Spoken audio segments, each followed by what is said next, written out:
Arsenal were 48 hours away from signing Jude Bellingham, arguably the best English player around. It's the thing of dreams. Dream for a second. Imagine what he would have looked like at the Emirates. Now start crying, people, because it's a myth, people. At least it could have happened at once upon a time. Apparently, Arsenal were 48 hours away from signing Jude Bellingham as a 14-year-old, people. And there was a delay in the sign-off over 48 hours, and we would have signed him for probably a then compensation package of around £500,000, 500,000 to be exact. Everything happens for a reason. We tried word to Arsene Wenger.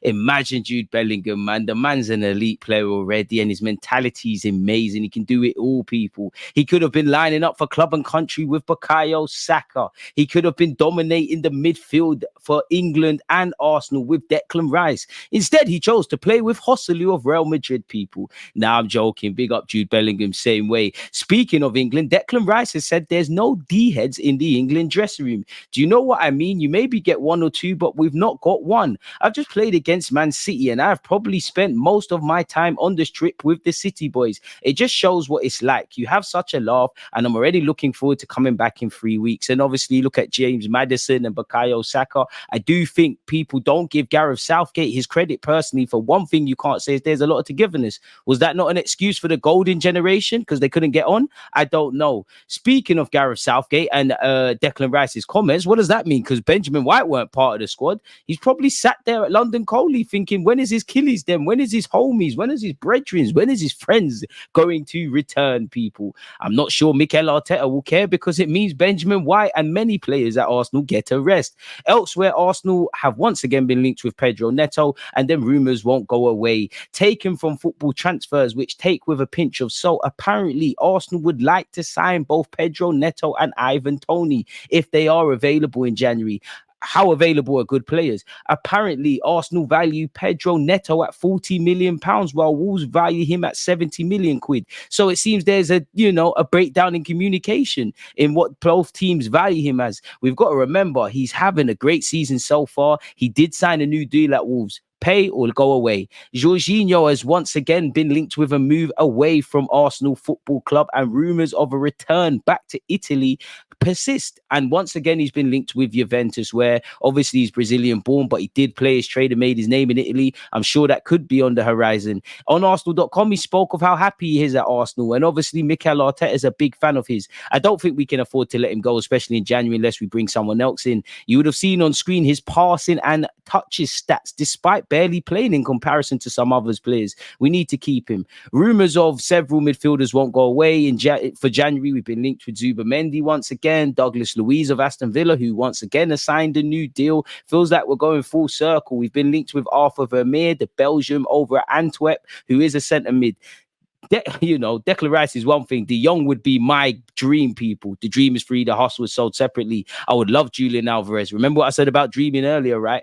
Elsewhere, Chris Cavanier has been assigned as the referee for Arsenal versus Chelsea. Some of you will remember in a defeat to Aston Villa, he sent off David Luiz despite Southampton having an identical thing overturned in hindsight. He's also the man that gave that dodgy handball against Kirill, people. And he's also the man that failed to send off Newcastle's Sarr, people, in the very same game for what he did to Jesus.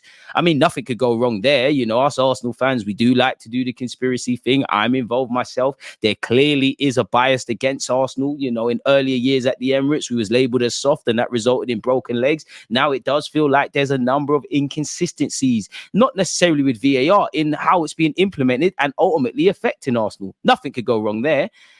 So it is what it is, people, but the news doesn't stop. As you know, again, news journalists and publishing houses have been scrambling for information about Arsenal or just several other clubs to tie them over during the international break. I think I speak for many football fans, depending on the result, where we say we're happy the Premier League is back, people. So yeah, Bukayo Saka, in other news, people, has been rated as one of the highest performing 22-year-olds across one of Europe's top 5 leagues, or in fact all of them, sorry, people. He's second to only Victor toner face, people. Jermaine Pennant has said Ivan Toney could have an impact on Arsenal, similar to club legend Ian Wright. Again, rumours of a move for Ivan Toney in the January period, so 2023, or in the 2024, apologies, in January of 2024, as I meant to say, or also in the summer. Will Brentford let him go? We know he's got new agents. We know he's got 18 months on his deal, and we know rumours persist to Arsenal. We've also been linked with Jamal Musiala, as has every top 6 historical club in England, people. I would love us to sign the, England youth German international. The dream is free. The hustle is sold separately. Country teammates, foes at club level. Zinchenko has threatened to rip off Mudrik's balls in the game against Chelsea, people. I love that. So yeah, people, so far there's a lot for you lot to consider and a lot of things for you lot to talk about. Again, we've been linked with Ivan Toney and Pedro Neto. Who knows if Jude Bellingham's career would have panned out the same way? I think it would have, and we would have loved to have had him at Arsenal Football Club. Rumours of Jorginho leaving won't go away, people. So it is what it is, people. I do have one thing. I am talking to you, people. You watching this on your tablet, iPad, TV, in bed, on the road. Hit the like button and let me know your thoughts, people. I'm talking to you lot.